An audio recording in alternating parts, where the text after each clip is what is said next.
नक्की नक्की दाबणार. तुम्ही हा विचार करा, मिंदी गटाची परिस्थिती तर अशी झालेली आहे. काय काय मी कट्टर शिवसैनिक आहे, तर मला फक्त शिंदे गटाला दाबा. काय नाव आपलं दादा? तुझं नाव काय? हिराजी नेमत नेमत काले माझं आडनाव. वरती या.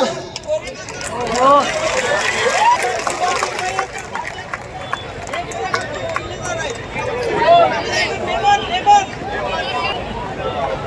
कुठे येतो?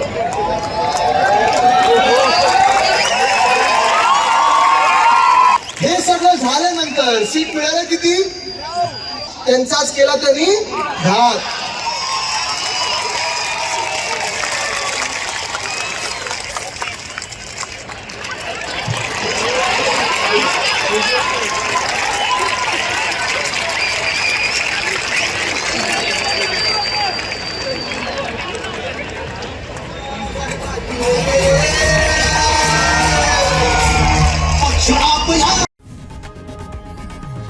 लोकशाही मराठी ऐका, पहा, जागरूक रहा.